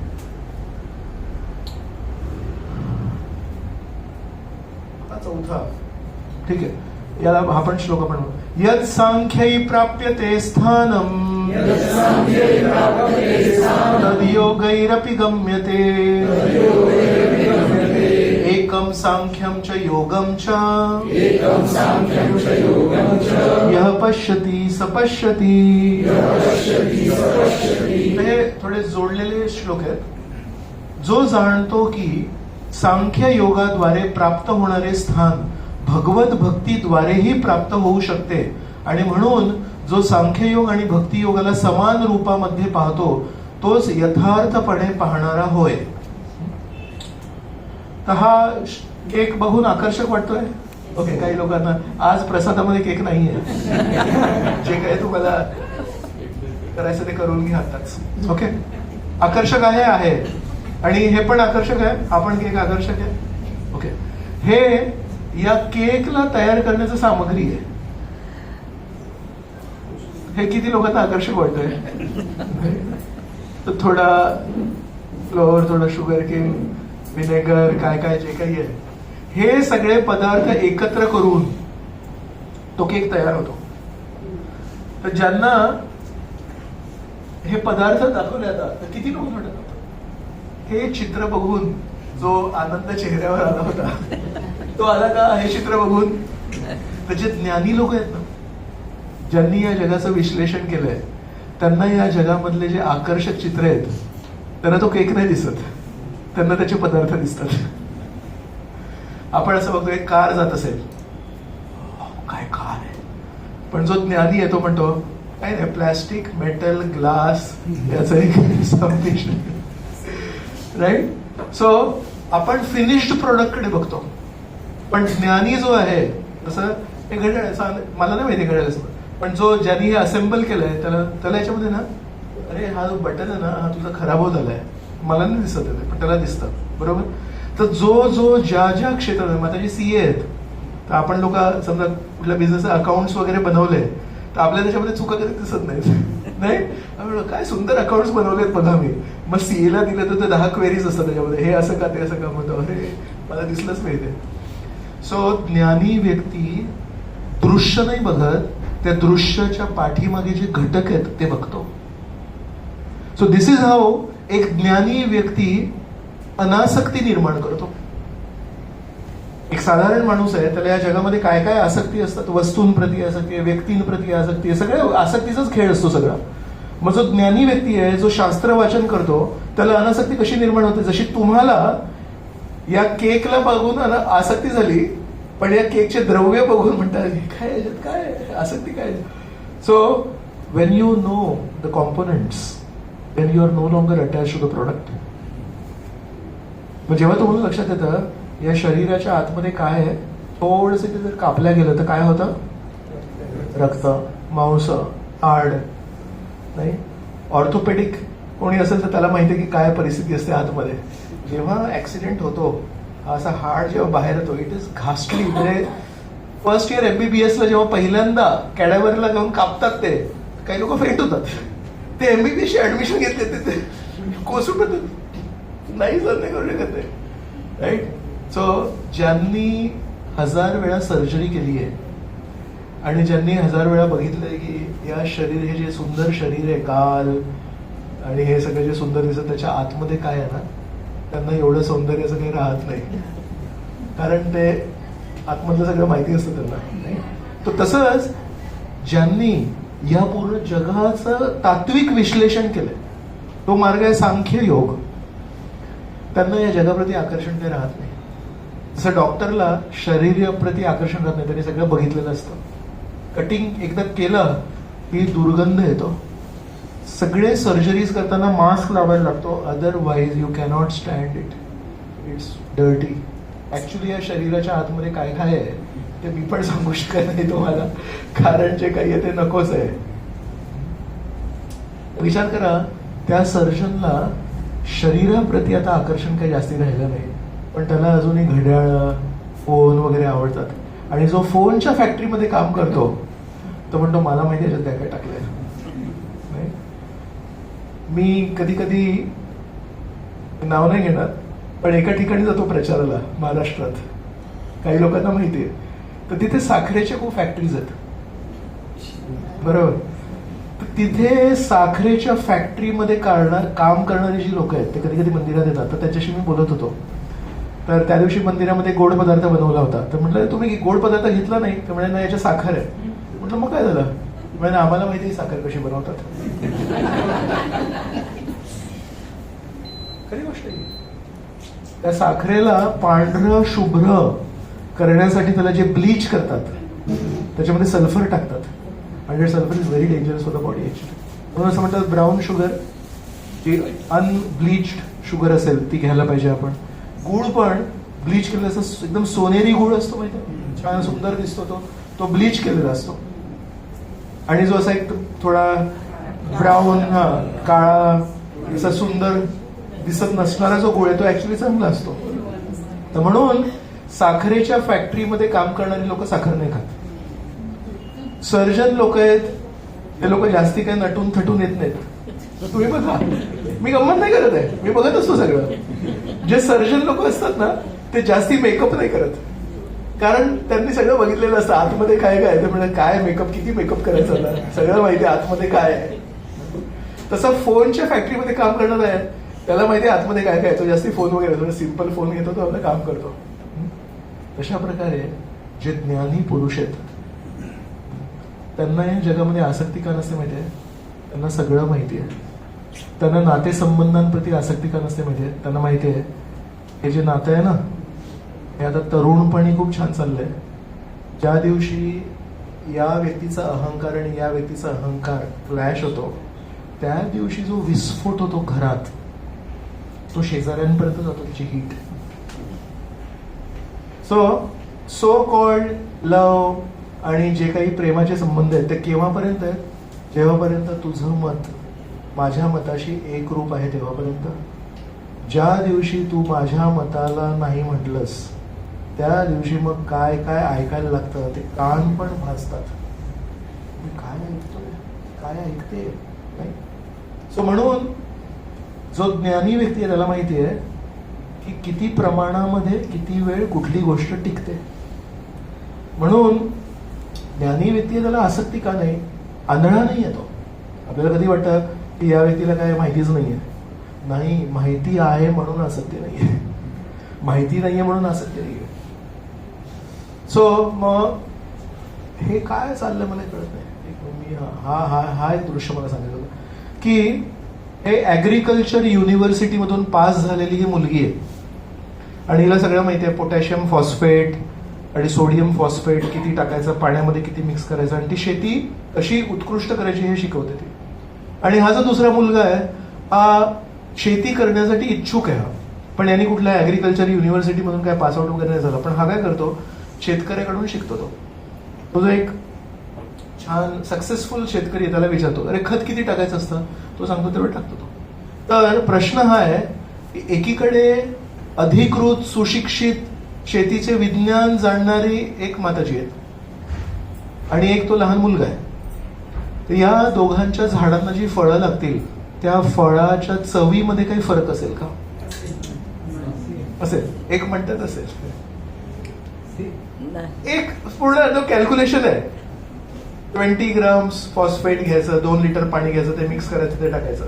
आणि एक शेतकऱ्याला विचारतो काय, त्यांनी कधी ऍग्रिकल्चर युनिव्हर्सिटीमध्ये काही घेतलं नाही, ओव्हरऑल सेमच असतं. ठीक आहे, तुम्ही काही इंजेक्शन वगैरे दिलं तर अजून गोड होईल आंबा.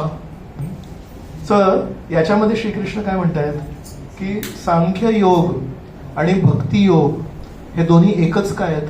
म्हणतात एक आहे या जगाचं विश्लेषण करून तो शोधून काढतो या जगामध्ये ना काय आहे मला माहिती आहे. माहिती आहे जेव्हा युद्ध होतं ना तेव्हा कधी कधी त्याला मराठीत काय म्हणतात तुम्ही मला मदत करा, इंग्लिशमध्ये म्हणतात त्याला माईन म्हणतात. माईन म्हणजे काय माहिती आहे? त्याच्यावर पाय ठेवलं तर फुटतं. काय म्हणतात त्याला मराठीत? लँडमाईन. मराठीत काय म्हणतात? लँडमाईनच म्हणतात. हा, सुरुंग. बरोबर. सो कधी कधी काय होतं जेव्हा दुसरी आर्मी येत असते तेव्हा हे लोक पळून जातात, पण तिथे सुरुंग लावून ठेवतात. सगळे लँडमाईन्स असतात तिथे. टँक जरी आली धूम फुटतात. बरोबर. पण जर एखादे देश, एखादे सैनिक एका ठिकाणी पोहोचलेत आणि तिथे सगळे लँडमाईन्स आहेत, त्याला काय करणार होता? त्याच्यावर उपाय काय माहिती आहे कोणाला? कोणतरी काहीतरी म्हणतंय, फक्त जोरात बोलायची गरज आहे. Okay okay. सो ते जे लँडमाईन्स आहेत ना त्याच्यावर प्रेशर अमुक दिलं तर ते फुटतात. तर त्याच्यावर टँकचं किती वजन असतं? टन्स असतं. तर तेवढा तो टँक जर गेला तर टँकला तुम्ही फोडू शकत नाही, पण लँडमाईन फोडते त्याला. पण तेवढं फोडायला तेवढं वजन जायला लागतं. पण त्या लँडमाईनवर तुम्ही आणि आपण पाऊल ठेवलं तर आपलं वजन आहे 60-70 किलो आणि ते टनमध्ये असतं. तर that landmine is design to explode when a tank goes on it or a truck goes on it. त्याच्यात तुम्ही उभे राहिलं काही प्रॉब्लेम नसतो. खूप गमतीची गोष्ट आहे ती. हे लोक काय करतात म्हणजे जातात ती लँडमाईन उचलतात. पण तिथे जर अहंकार करून मोठी टँक आणली तर तुम्ही टँक फोडणार. पण तिथे एक लहानसा पातळ सडपातळ एक माणूस गेला त्याने बाजूला तर काही प्रॉब्लेम नाही. तर म्हणून जिथे जिथे मोठा अहंकार टिकत नाही तिथे तिथे छोटीशी नम्रता काम करते. म्हणून या संपूर्ण जगामध्ये दुःखाची लँडमाईन पेरून ठेवल्यात. आपण वैकुंठ सोडून या भौतिक जगतात आलोय आणि भौतिक जगतामध्ये ठिकठिकाणी लँडमाईन्स ठेवले. आणि जो मोठा असतो जो मी मोठा माणूस आहे तो काय करतो, तो मोठा टँक सारखा येतो आणि तो जिथे पाऊल ठेवतो तिथे ती लँडमाईन फुटते. पण जो नम्र असतो तो म्हणतो अरे मी तर लहानसा माणूस आहे, मला काय माहिती. तो बरोबर त्या लँडमाईनला जातो, त्याच्याशी हँडल करतो, म्हणतो ठीक आहे त्याला बाजूला उचलून ठेवतो, तो वाचतो. तर म्हणून या जगामध्ये सुखी राहायचं असेल तर ऍक्च्युली अहंकार जर नसेल तर खूप सोपा मार्ग आहे. तर म्हणून हे जे ज्ञानी लोक आहेत हे लोक काय बघतात, या लोकांना माहिती या भौतिक जगाची रचना कोणी केली, परमेश्वराने केली. आणि या भौतिक जगाची रचना श्रीकृष्णांनी का केली बरं, तर जे बंडखोर लोक आहेत, जे वैकुंठामध्ये दंगल करत होते, त्यांना सांगितलं की तुम्ही भौतिक जगतामध्ये तर इथे काय असणार, तुरुंगामध्ये दुःख नसणार ते काय असणार.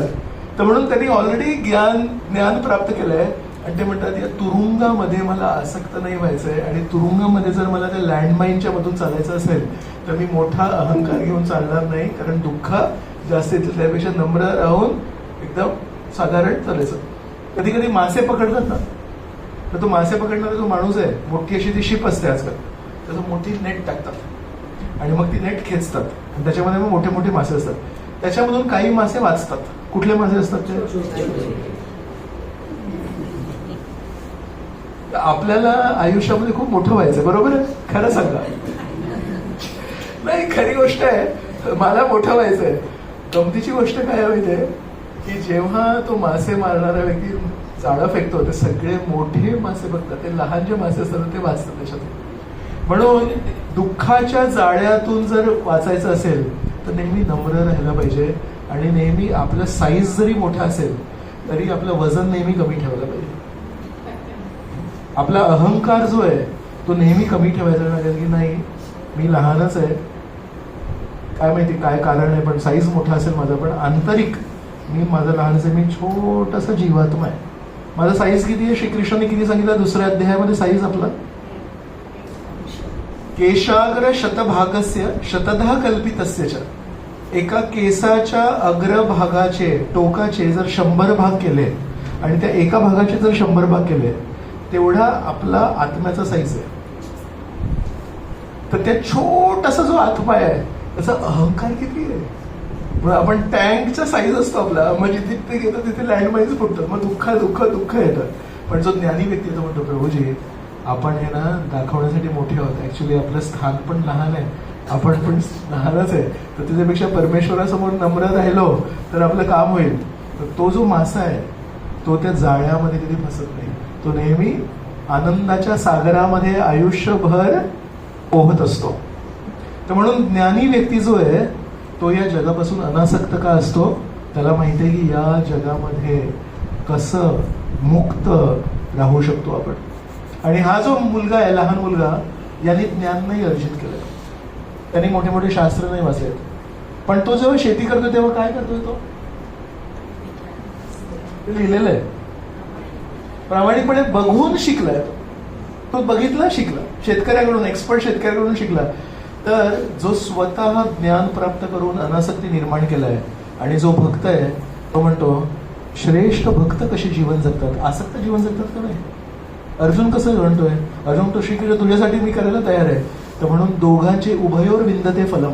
श्रीकृष्णाने काय सांगितलं, सांख्य मार्गावर असू दे किंवा भक्ती मार्गावर असू दे, दोघांची फळ एकच आहे. का माहितीये, दोघेही अनासक्तीने जीवन जगतात. एक का जगतो अनासक्तीने जीवन, अनालिसिस करतो तो, आणि एक अनासक्त जीवन का जगतो,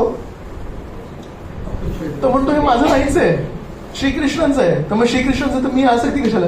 म्हणून नेट रिझल्ट काय, नेट परिणाम काय? दोघेही अनासक्त जीवन देतात. एक हा स्व कष्टाने हे शास्त्रवाज ते शास्त्रवाज, अशी आसक्ती अशी अनासक्ती, हे सगळं गहन अभ्यास करतो. आणि दुसरा म्हणतो माझं नाहीच आहे, श्रीकृष्णांचं आहे.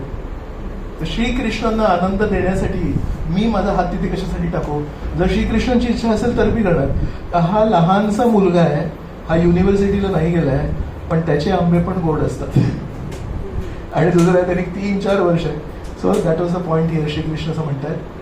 तर सांख्य हा शब्द येतो संख्या या शब्दातून. संख्या म्हणजे मोजणे, मापणे किंवा लिस्ट करणे, नमूद करणे. असे संशोधन केल्यास आपण सर्व वस्तूंचे स्रोत श्रीकृष्ण याच्याकडे पोहोचतो.